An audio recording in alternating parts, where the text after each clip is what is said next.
There I am. Howdy, howdy, howdy. Welcome to another episode of Cliff Notes Live, episode 197. I think we'll call it episode 197. Howdy to all of y'all. Let me start off with an extra special this week. SKD 143.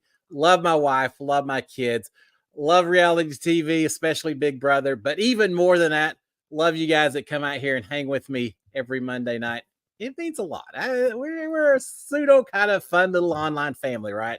Welcome all of y'all watching live, and those of you who are watching on repeat as well. I don't ever want to forget about y'all. All right, before we go any further, if you haven't done so already, please consider subscribing to my channel. Now, Big Brother's almost over. You just almost missed out this year, but we'll have more stuff going on throughout the year, and we're certainly we better have Big Brother 27, right? Maybe not Big Brother Canada, but at least Big Brother 27. So please consider subscribing to the channel, turning on notifications, and hitting the old thumbs up while you're out there as well. Because who knows what else we may be. I may be posting out here a little bit later. I got to figure it out. I just haven't thought things through just yet. I've got to finish with Big Brother and then take just a big old collective breath. It's been a crazy week, guys. It's absolutely been a crazy week. Not so much inside the Big Brother house, but outside. But we're here to talk Big Brother tonight. We'll talk about some other stuff, but probably mainly Big Brother. So let me start first with a few shout outs, a few hellos. Brian Hotstove, how are you doing, sir? I hope you're doing fantastic. Ma, all right, Ma, I just need to tell you a little something. Y'all know I post out there that my mom passed away last week. First of all, appreciate all the support from all you guys, all the well wishes, the prayers. It all means a lot. Didn't have a chance to respond to all of them, but I read every one of them. So thank you so much. Ma, my mom on Saturday was laughing. What's it Saturday? I think it was Saturday. She was laughing because I had mentioned to her your comment about Daddy in the Army. You've mentioned that a few times based on the story my mama told when she was little. She laughed about that you still remembered that story. So you put a smile on her face, and I thank you for that. All right, Ma. So thank you, Ma. And shout out, Howdy. I hope you're doing all right, Ma, as well. Marilyn Sutherland as well. Marilyn, how are you? Mark Taylor. Mark, I see you got a lot of questions out there. We'll get to some of them as many as we can. It's yeah, we got a lot to talk about. Patty as well. Patty, howdy. Nate Clark. Let's see. Michelle Moore, Karen Hummer. I love seeing all y'all guys out here. Y'all got all kinds of comments. Lee Strack. I'll get to as many as I can. Karen Loveland. Let's see. No Mercy Owen. Hey, No Mercy. There's a story behind that name, I bet. All right, let's see who else we have on there. Lynn Gideon, Tim Cox, KDF, Allison Tingley. Let's see. We'll do a few more and I get out of here. Ed as well. Howdy, Ed. Tina Harlan Sandstedt, Tommy Braskett, Cindy Heyer. Cindy, I hope you are doing fantastic. Welcome back. Another Monday night. Anna-Wee as well. And let's see. We'll shut that. Jana Anastasia. And I think that's about it. If I didn't get far enough down, sorry about that. We got a lot. We've got 1 week left of Big Brother. Can y'all believe that? In some ways, it seems like I've been doing these morning recaps forever this year.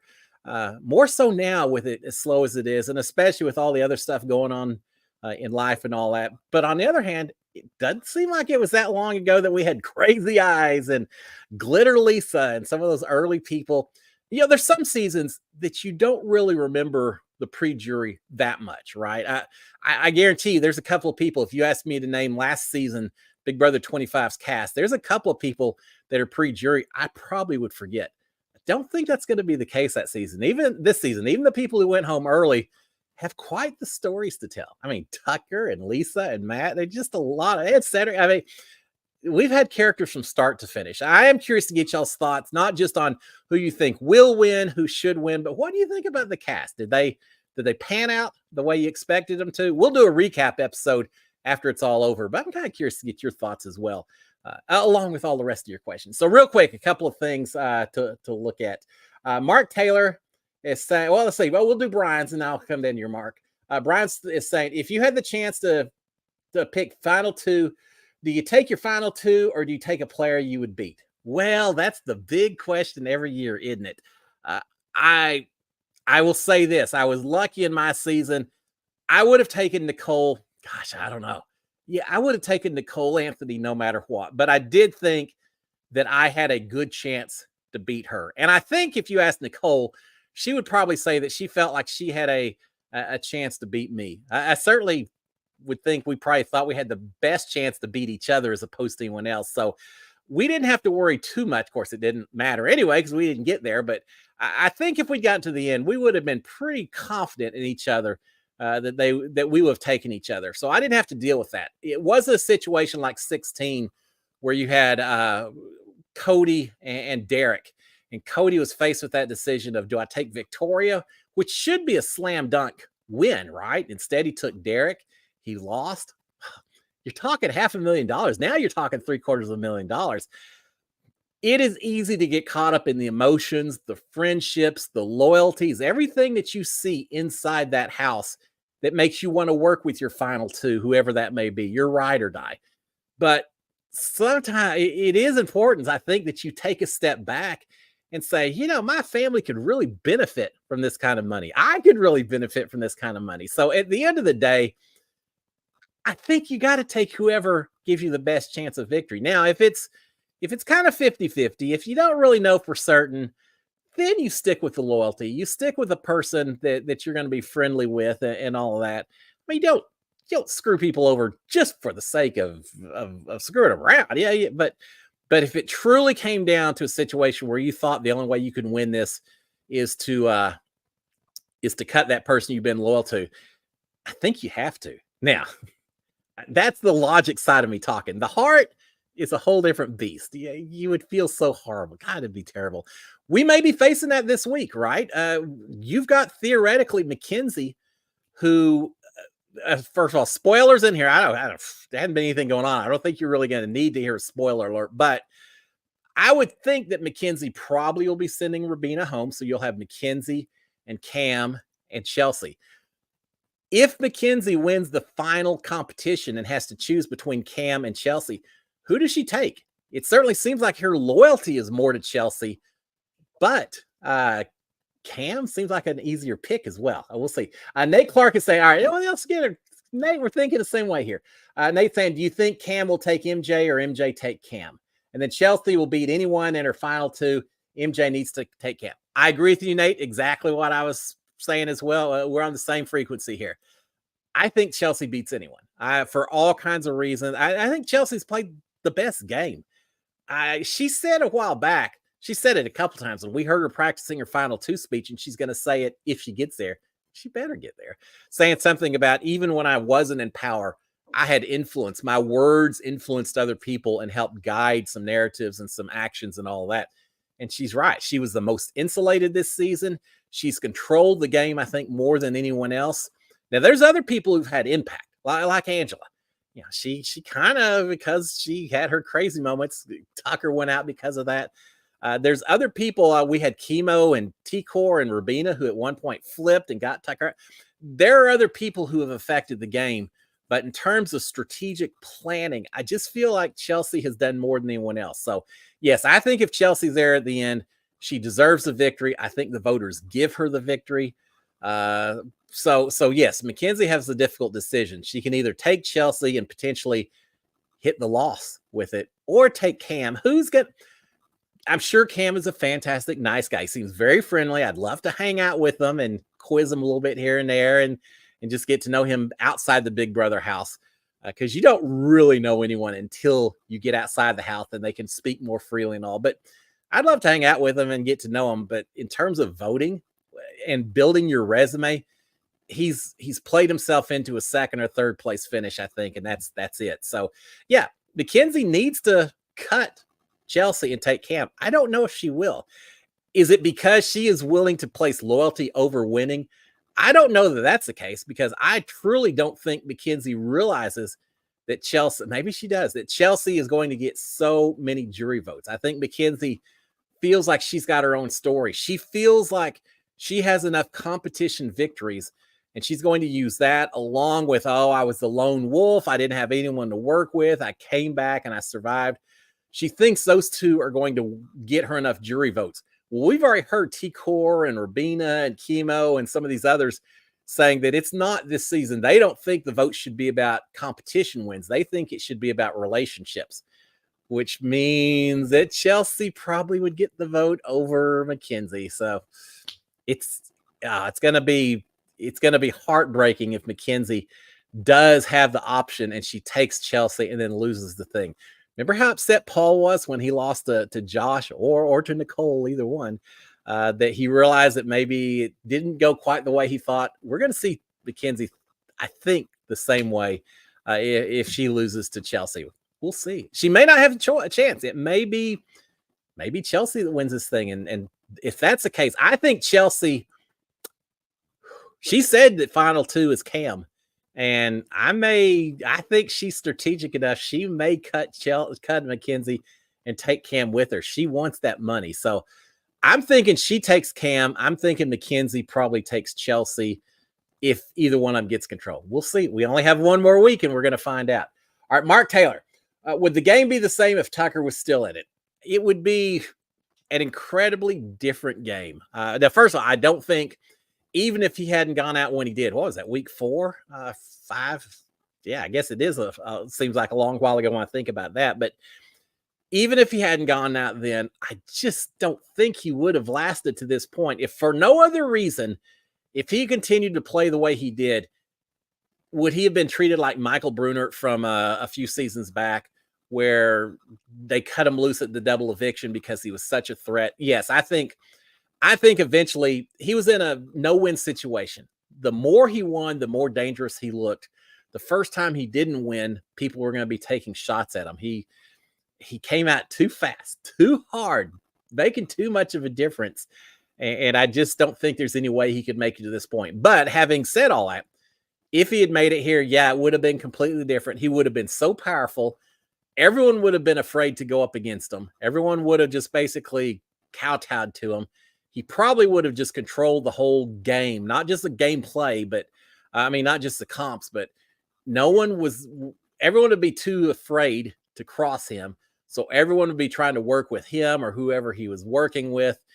I think it would have made for a very boring season if we had that. We wouldn't have seen the back and forth that we've seen. It's come close with Chelsea and Mackenzie trading off these HOH for the past few weeks. The two of them trading off has made it a little bit boring. I would have liked to have seen a couple more people get some HOHs, but it is what it is. Yeah, I think Tucker would have made for, as crazy as he was, or we'll say as exciting as he was, I still think if he had stayed, it would have been a more boring season, because that kind of control just limits people's opportunities and willingness to take risks. So yeah, it definitely would have.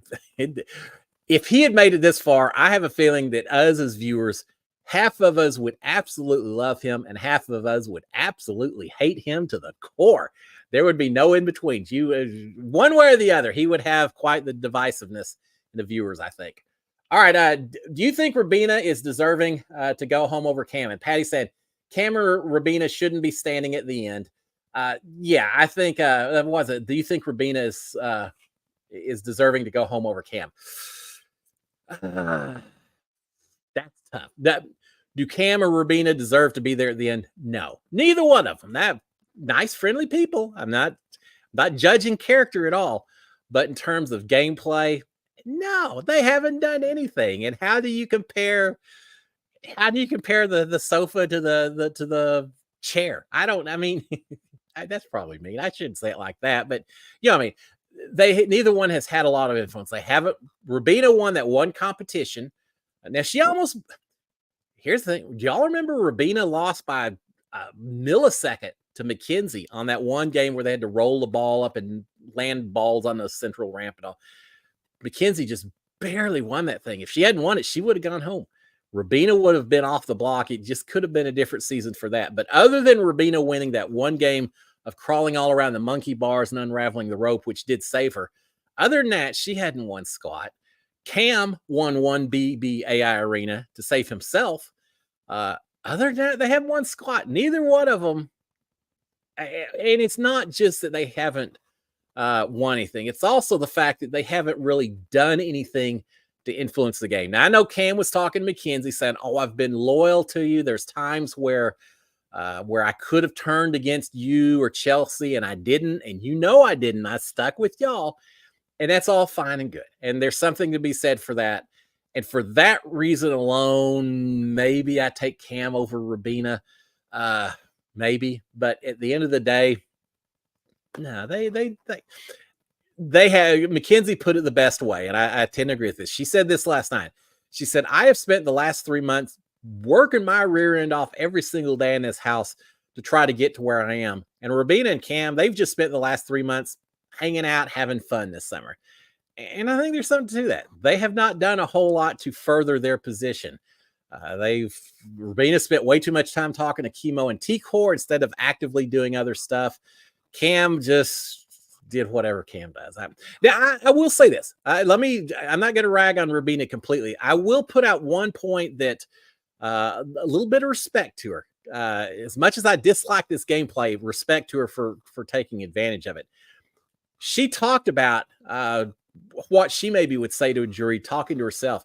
And she said something about how she would mention that she's the one that planted the seeds about a women's alliance, about getting final 2, final 3, all women, that she's the one that started that up. And I don't like to see people getting voted in or out of the house based on gender, ethnicity, orientation, anything else along those lines. It just doesn't sit well with me. But the way she said it, it sounds like it was done as part of a strategic move, and I give her a little respect for that.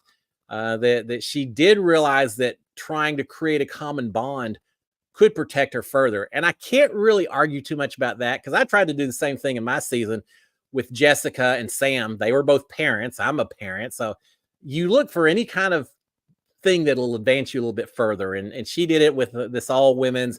It's going to be historical that we get 2 women in the final. Yeah, not so much. It's happened 5 times before, but it didn't matter. She used that, and it maybe has helped her a little bit, gain a little bit of an edge. So she's played the game, but she's played it so subtly that she's not going to get credit for it. And she's just like Cam. She's played for a 2nd or 3rd place finish, and it is what it is.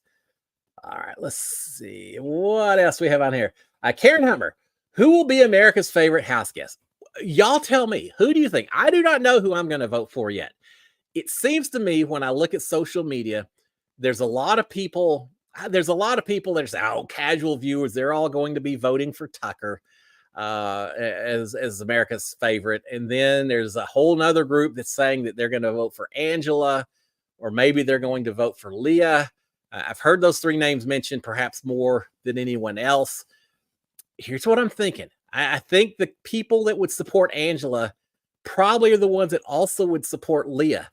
And because of that, you may get a little bit of a split vote between that group of people, between the 2 of those. So with that in mind, even though Tucker went home pre-jury, he was such a dominant personality that first few weeks. Does that carry him forward? I don't know. I personally find it hard to vote for someone who went home so early and played not a very good game. Fun to watch. And I guess it depends on what do you consider, what makes a person your favorite player? Is it because they're crazy sloppy, or just, they're fun to watch on TV? If that's the case, maybe it is Tucker. But I'm thinking someone that maybe played a longer period of time, had a little bit more effect on the game itself. And with that, I don't know. Maybe Angela, but y'all know me. I would never vibe well with the very emotional players. I feel like in some ways she was that, although I think she was strategic as well. What if Angela gets out of here at the end of the season? She said, no, all of this was planned. We know some of those crying spells were fake tears. What if she says, no, the crazy eyed everything, it was all planned. I never was too upset. 1, are we going to believe it?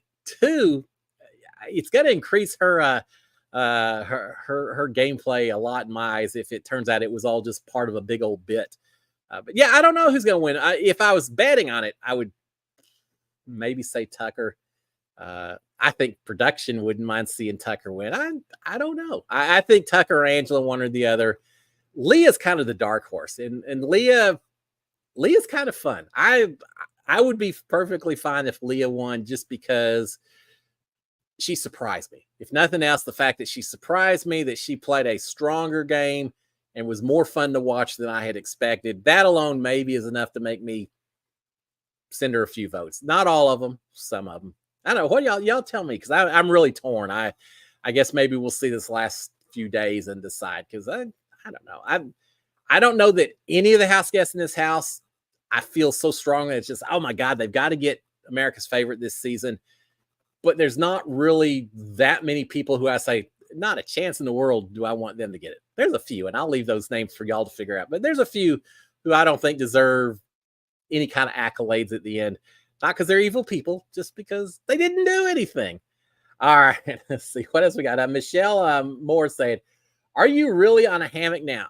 Oh, Lord, that I was on a hammock, and not on a hammock in the BB backyard, but on a hammock sitting on a beach with a pina colada and a warm tropical breeze coming in. Maybe not a beach over in Florida. Yeah, well, you got to qualify that. But a beach somewhere down in the Caribbean, and watching the stars out at night. And I can think of a nice, very calm Sharon and I sitting there with our drinks in our hand, little tiny umbrellas, and listening to a little pan drum music and just enjoying life. But no, I'm not really in a hammock now.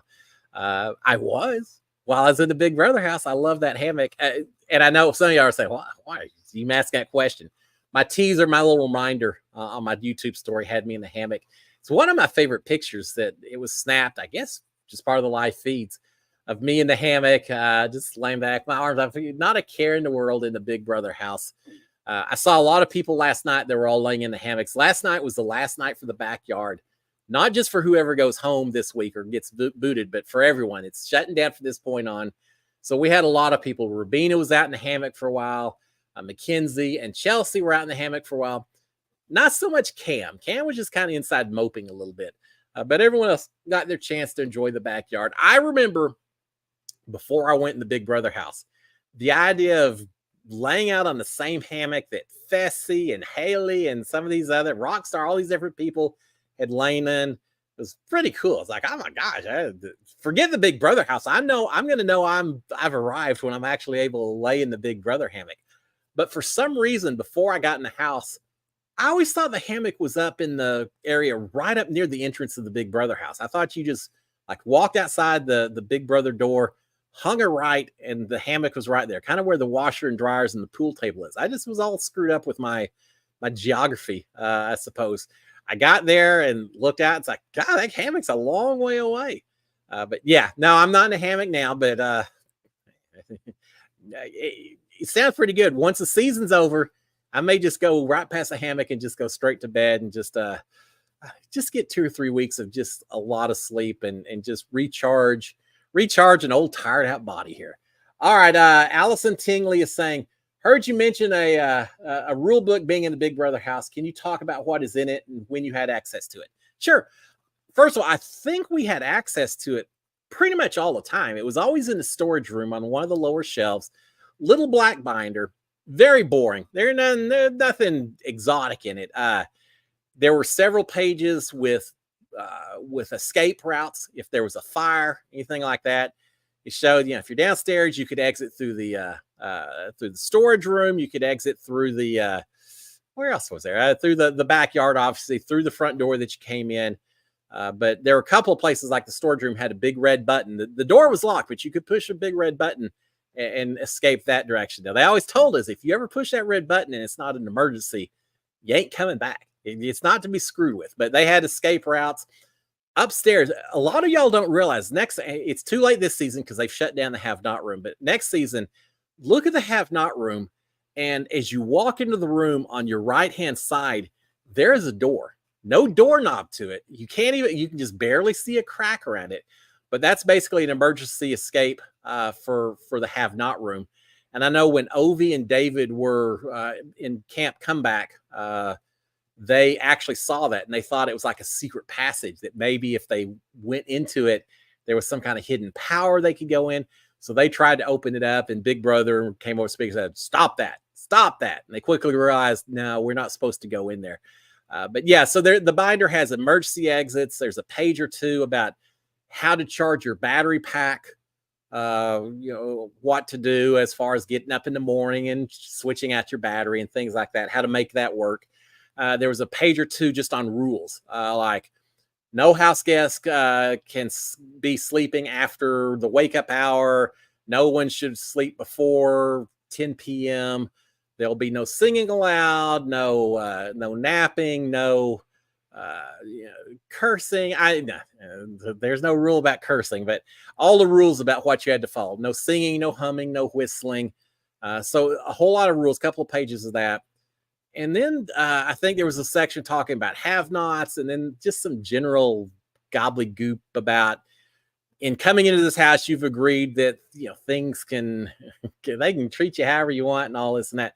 Mainly, it was just the rules we had to live by inside the house, acknowledging that we wouldn't always have the backyard, that we weren't allowed to work with electricity, that the iPod could only be in the HOH room, just a whole lot of things that would be absolutely boring to read through in the best of circumstances and the worst of circumstances. In the house, it's the only thing you have to read, that or cereal boxes.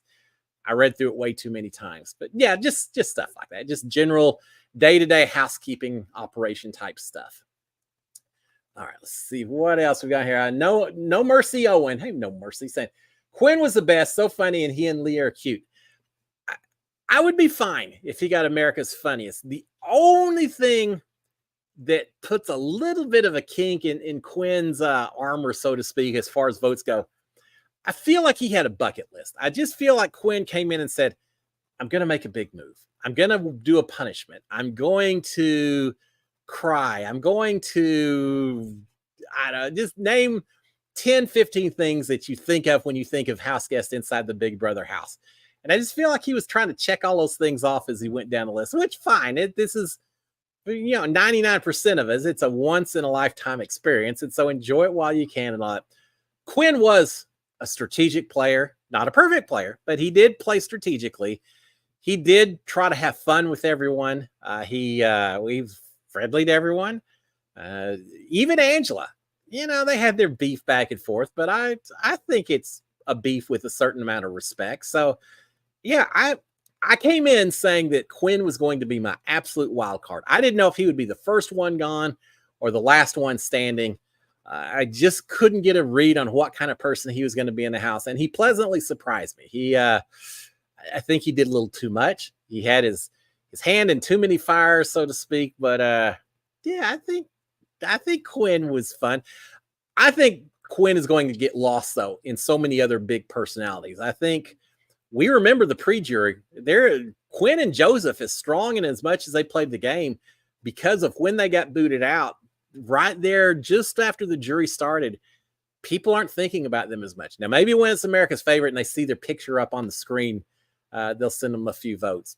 It's possible. But I hope Quinn enjoyed his experience. As a super fan, and Joseph too, as a super fan, I just feel like you value that time in the Big Brother house more so than someone who's just there because they got recruited and it's a cool thing to do. But for someone who's watched the seasons over years and years and years, it's such a cool thing to be in there and look around and say, oh my God, what kind of dream world am I in that I absolutely am getting to play the game of Big Brother? And I think both of them were those kind of characters. So yeah, I look forward to meeting both of them and giving them a hard time a little bit and laughing about all the stuff they got to do and all of that. All right. Ed is saying this guarantees either Mackenzie or Chelsea will be final two. Yeah. Yeah, absolutely. I mean, yeah, Cam or Rubina have to go home. So then you've only got 3 people left and only one goes home in third place.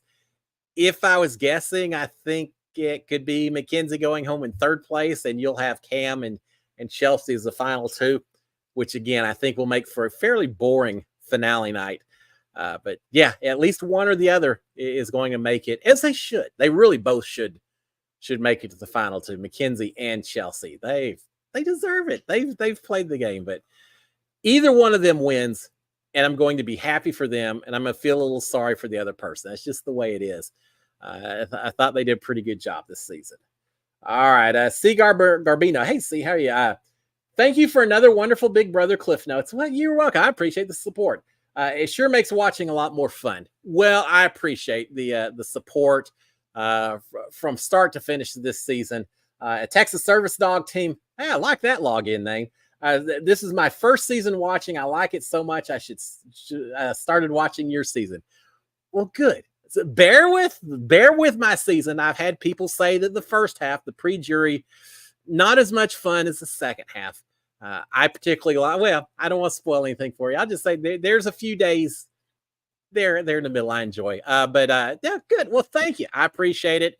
I'm telling you, once you get hooked on Big Brother, it kind of makes you want to start watching a few more here and there and really get into it. Right? It is so funny. I haven't done a lot of watch parties or anything this season. I just work and this. It's just hard. But I did go to the premiere night watch party up in Dallas. Kat and I were there, and Elena Davies and a few others. It was so fun talking to people. There were so many people who said, "Hey, I've watched it forever. I got my boyfriend to start watching it. Now he's binged everything." Or, my girlfriend started watching it, and she's making me watch it all again and all that. You get someone who's very passionate about Big Brother, and they tend to rope in a lot of other people. There's just something different about Big Brother, and I think it's these live feeds. As much as I love the game of Survivor, we only get them for 1 hour a week.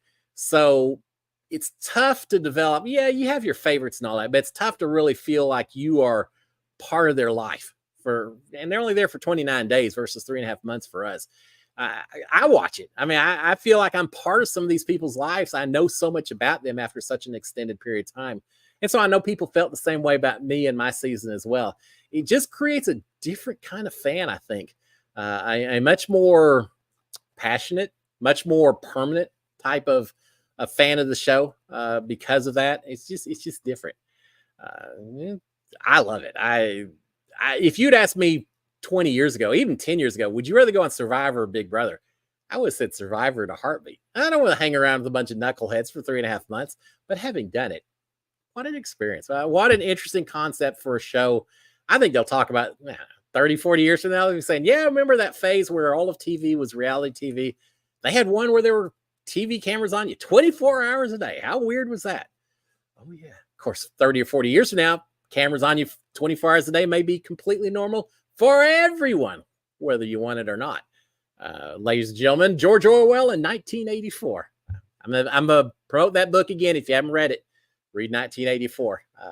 You need to. Everyone needs to. All right. Let's see. Misfire.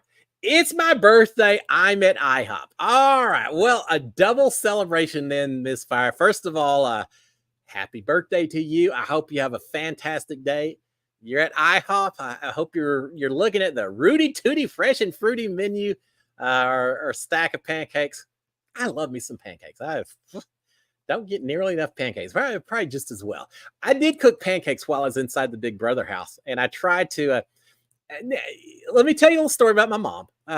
One of the things that she did as a kid, she would decorate pancakes for us. She would take the pancake batter and she would draw the shape of an animal, for example, or she would draw the shape of a heart with the pancake batter and let that batter sit for just 15, 20 seconds. And then she would pour the rest of the pancake batter around that to form a circle. Well, because some of the batter had a little bit longer to cook, it was a little bit darker. So then when she flipped the pancake, you'd see the shape in the pancake. So we would go eat breakfast and I'd get pancakes that all had hearts on them or 4 pancakes that said, I love you or something.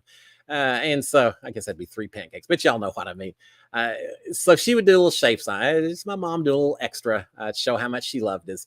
I tried to do that inside the Big Brother house. Took a little batter and wrote BB21 in a pancake. Now, the tough part is you have to write it backwards. And BB, not too hard to write backwards. 2 took a little practice on it. But eventually, and the whole time I'm doing it, the camera is just zoomed in. It's early in the morning. There's no one else awake. So I know the cameras are on me.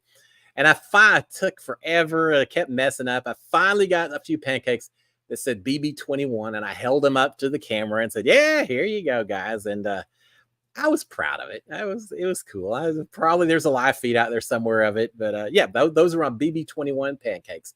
So Misfire, happy birthday to you. Enjoy, celebrate everything, not just that it's your birthday. Celebrate everything that makes you the incredible person that you are. Take some time out to reflect. Do a little celebrating, just like you won an HOH inside that house, and eat an extra pancake or 2 for me. I'll I'll think of it as you're doing it. Happy birthday to you. All right, Karen Hummer saying, if you could change one thing about the last days of Big Brother, what might you do to make it less boring? I'd shorten the days. Let me give y'all one comparison. Rabina, we assume it's Rabina going home on Thursday night, right? Rabina's going to go home on Thursday night. There's no Wednesday show again. She'll go home on Thursday night. The finale is Sunday night. So she'll go home. I say go home. She'll leave the house on Thursday. They'll do the jury roundtable, I assume, on Friday. And then she's basically in sequester for 36 hours or so, really just on Saturday. And then finale day starts early. They wake you up so super early on that finale day. So really, she doesn't have any downtime from start to finish.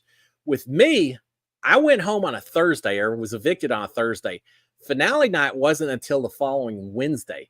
So I basically had 6 days. We did jury roundtable one day, but I had 5 days in sequester with absolutely nothing to do.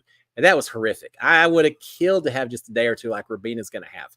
But what I would do differently, I would compress this whole last of the season. I would have had last night be finale night, probably. I think you could easily make it so 2-hour episodes or something and have, it wouldn't be like a double eviction, but you could have the HOH winner determined, the veto competition take place, the veto ceremony take place, and then the next night, do that on a Wednesday or Sunday, and then Thursday night you had the eviction. That just play around with the timing a little bit, but you could easily squeeze these last 2 weeks into a single week, and no one would miss a thing. Look at it right now.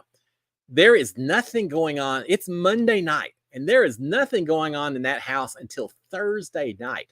Rabina isn't even campaigning, so you don't even have that type of stuff going on. For me, I had 3 or 4 days to try to threaten Jackson Mickey with poisoning the jury and trying to figure out if there was something I could do to get him to keep me instead of Holly. And good luck. But I try. Yeah, you got to try, right? At least I had that going on to try to do something. They don't even have that because Rabina's not campaigning. I remember we had Big Brother After Dark, so I knew the cameras were still on certain times more so than others.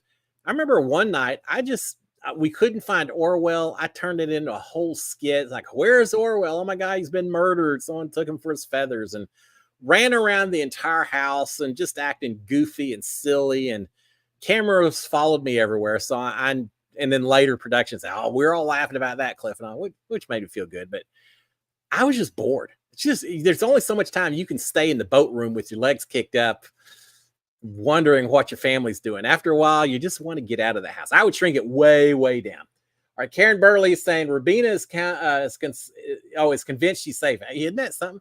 And I'm afraid she's not going to talk to Mackenzie. She was talking to Cam, asking how he was doing. Yeah, I think Mackenzie said something last night, said Rabina is convinced that she's staying. And Chelsea said, yeah, she told me that Cam is just checked out. He's ready to go because he's so certain that he's going. Rabina's been hoodwinked. I think even if she doesn't believe, it's not that she doesn't believe, but even if she's proposed this final 3 women's alliance just as a way to help her cause, I think she does believe that Mackenzie and Chelsea are on board with that and are going to keep her just for gender reasons, amongst others. I think she thinks that.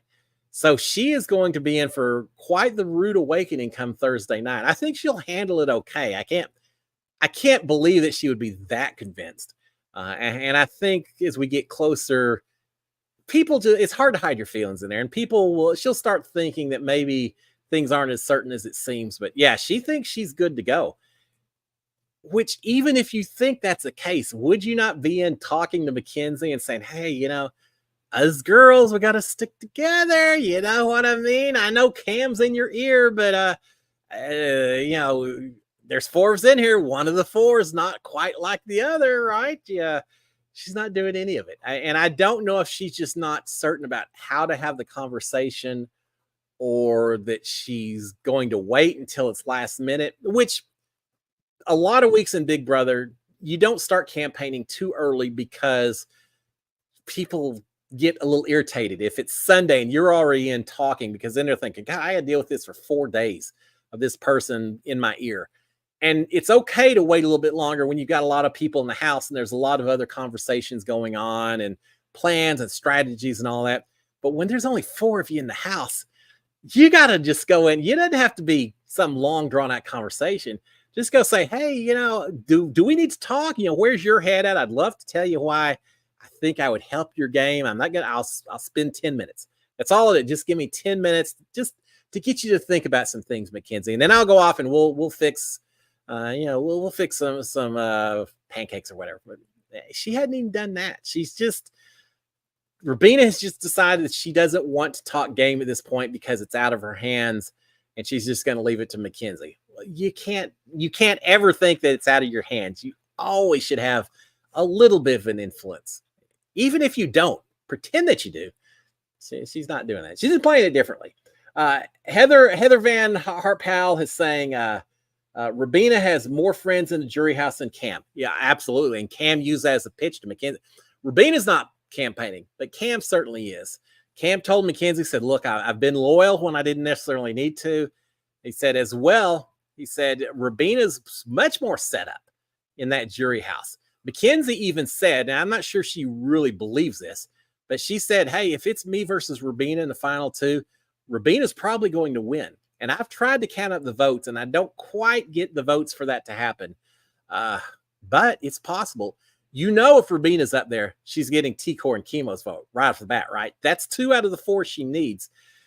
I could certainly see her in a lot of situations getting Leah's vote, possibly. If she gets Leah's vote, does Leah drag Angela along as well?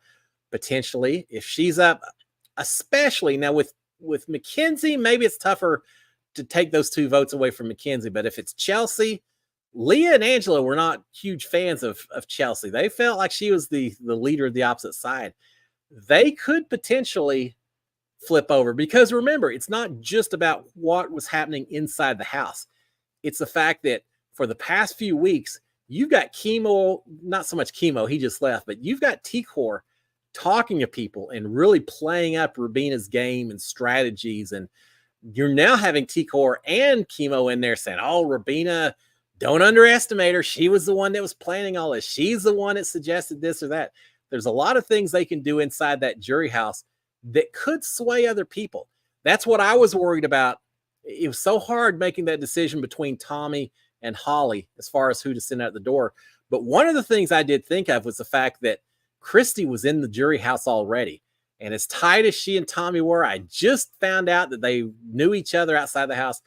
I figured if Tommy makes it to the end, Christy's going to have the rest of that jury so sold on Tommy deserving this title that I don't stand a chance against him. And I still think that's true. I think if Tommy made the final 2, he would have beat any of his, except for Jackson. And he may have beat Jackson as well.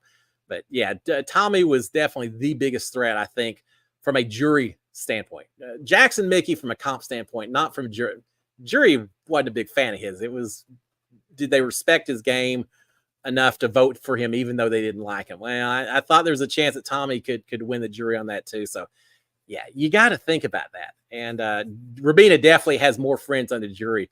Cam doesn't have anyone, I think, that's just like gung-ho for him. He may get a vote or 2, not against Chelsea or Mackenzie, but if it was Rubina, which won't happen, yeah, maybe. But yeah, Rubina definitely has the bigger support in the jury. All right, Carol Mosher is saying, I think Mackenzie will take Chelsea, but Chelsea will take Cam. I think you're right. I do think you're right. I think Mackenzie will, and that's a $750,000 mistake. Yeah, I'll call it a mistake. I think a $750,000 mistake on Mackenzie's part if she does that. But having said that, I think she will.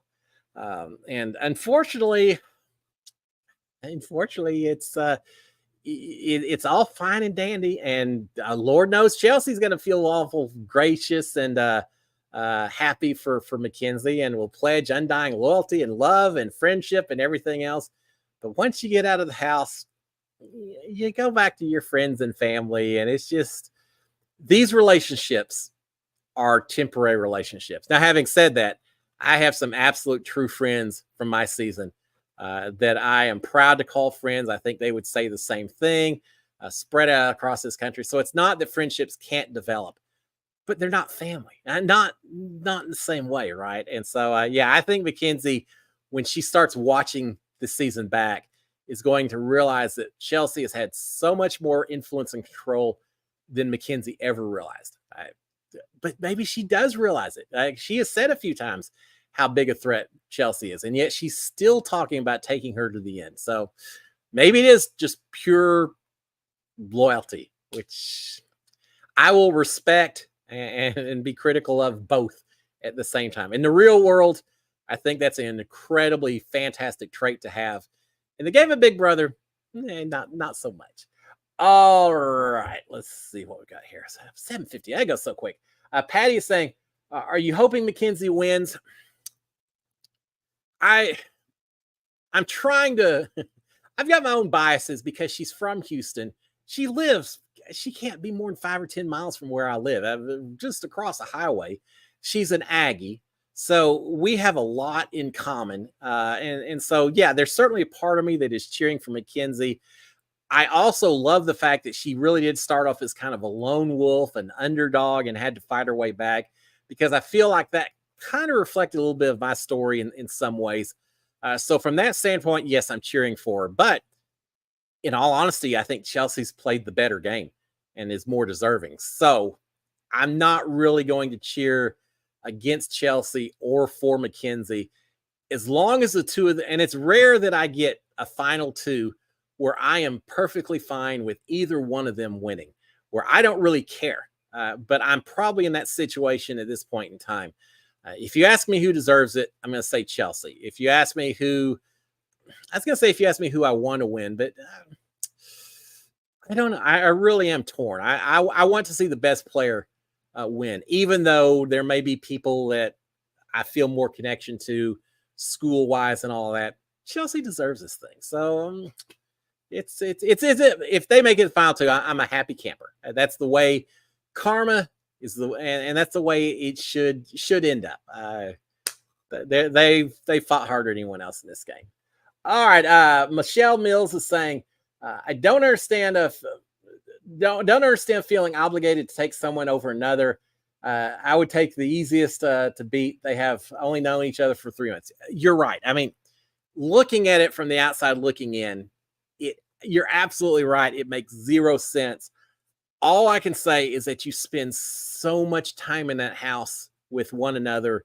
You develop some bonds and some relationships that are stronger than we can even possibly imagine outside. I mean, look at the showmances that form, and some of them stay. Not my season, but some seasons you get showmances that actually continue on. So you can develop very tight feelings with one another. I also think some people, it's just harder to differentiate playing the game of Big Brother and doing what you've been taught your whole life is important to do, and that's stand up for other people, to mean what you say, to be loyal to those who you support, and all the things in the real world that are important that you're being asked to throw out the window for the game of Big Brother. Logically, realistically, you're right. Take whatever is the easiest way to win this thing. But for some people, it's hard to do. It just is. Now, here's the other thing, too. I don't think it's happened this season. Supposedly in Big Brother 16, Cody and Derek, and I can't remember who else were the last few left, all agreed that everyone was going to want to take Victoria to the final two because she was so easy to beat.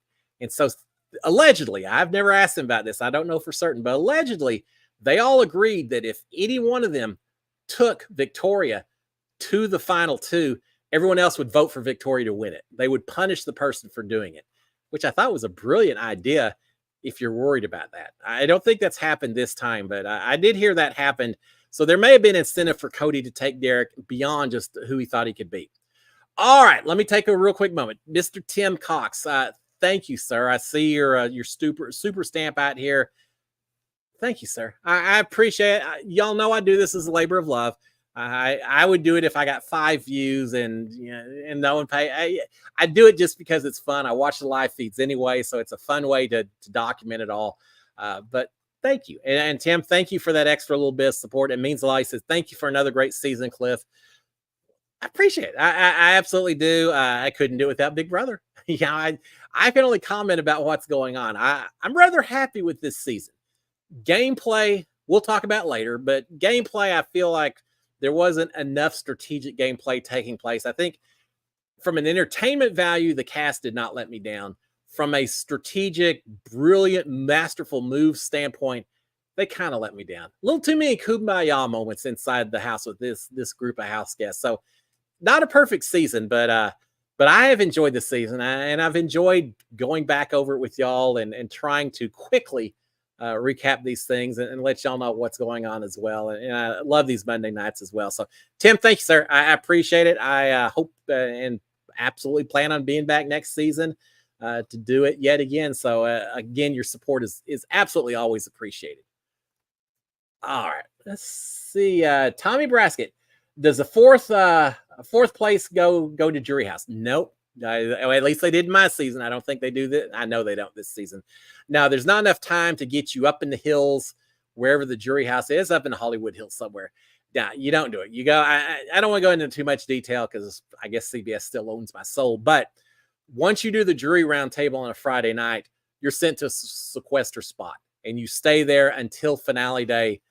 When you're thrown in a car, taken back to the CBS studio, and you do your thing. So yeah, everyone else got to hang out and kind of get a little breath of fresh air and get to know each other, jury members, outside the game of Big Brother while they were in the jury house. I didn't get that. I immediately went from being evicted to the jury round table. And y'all may not know this, but during the jury round table, we are not allowed to talk to one another when the cameras aren't on. They don't want us saying, hey, don't vote for this person or do anything like that. It's only while the camera's on that you're supposed to be talking to each other. So even then, I didn't really get a chance to interact with anyone else from my cast. Then I was taken back into sequester. I didn't see him until we walked on the stage right as the show started. So there's no downtime for that fourth place finisher. In a lot of ways, it's kind of the worst possible situation you could get. But I'm not complaining one bit. That extra time I got in the house finishing fourth instead of fifth, I'd take it every single time. So yeah, it was, but no jury house for fourth place. And that's okay.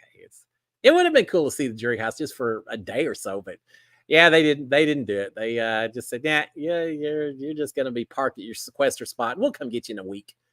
What a long week that was. I watched a lot of Mad Men. Oh, I binged on that series. I think I watched all but the last season. And that's only because they didn't have the last season on all their DVD collection that they used to give us. I wonder if they still have DVDs or if it's all streaming now. Don't know. I don't know. That's my question. That's going to be my question for one of these house guests. I was thinking about it. Maybe is allowed. I may try to grab some of these house guests after the season's over, bring them on the show and talk a little bit about their experiences and all that. All right, couple of real quick on here. Carol Mosier, a super sticker. Thank you, Carol. I appreciate your support as well. I always see you out here. Thank you so much for that. And Dr. Bose, thank you so much, sir. Howdy, Cliff. So sorry to hear about your mom. Thank you. You're in our prayers. Thanks for a great season. One last question. Are your memories fading from your season? Dr. and Mrs. Bose. Maybe some in some ways it does with years go by, but it was such a emotional, such a stressful moment. I almost feel I hate comparing it to soldiers off in war because there's no comparison, right? I wasn't fighting for my life, but you hear soldiers that talk about 40 years, they still remember like it was yesterday, some of the stuff they had to deal with. In a lot of ways, I feel like that with the Big Brother house. We were watching on the episode last night where they were having to do their memory days. What day did this happen? And they're entering in the computer and all that. I still remember all those days. I still know on day 51, Tommy won the canoe kayak thing. I know on day 30 what I did. I know what happened on day 70. I've got all those days still stuck in my head. I could still tell you who won each HOH competition, who they put up. It just doesn't go away because you were so focused on that for a quarter of a year. It's just that kind of memories. And when I watch I still haven't watched my whole season. Maybe I need to this postseason. But when I watch one of my episodes, the first half, I still get emotional. I still feel the stresses and the feelings and the emotions that I was feeling at the time still well up. So Yeah, it's still a presence there. I think it always will be until I'm way old and way grayer than I am right now. But I don't think that's a bad thing. It was a very impactful few months of my life. So yeah, you never completely forget Dr. Bose. And thank you for your thoughts and prayers about my mom. I love you guys. Y'all really made me feel very. You can't feel better about it, but y'all certainly let me know that I was not alone, and I do appreciate that. All right, what else? 8 o'clock. I knew it's going to go quick. All right, first of all, let me say this. I certainly focused on my mom and all that, but we got a lot of stuff going on in this country. Up in North Carolina, the whole Appalachia, all the flooding from the past hurricane. Now we got another one slamming into Florida that's not going to be great either. So take some of those thoughts and prayers that you sent my way and please direct them towards the folks over on the East Coast and Florida and that area that I think are getting ready to get some more hurting. I feel for all of them. So certainly thoughts and prayers for them. It's a 1 year anniversary of the attacks in Israel. So I think there's people that deserve prayers on that. Also, there's just a lot of people in this world that need an extra little hug and an extra little consideration. So kindness is a key for this week. All right, guys, with that, I'll shut it down. I hope y'all have a fantastic week. One more week. When we come back next Monday night, we'll be evaluating how the season ended. We'll be talking about, did the person deserve it? Did they not? I can't believe that Cam won 750. I don't think that's going to be the case, but if so, we'll have a lot of conversations.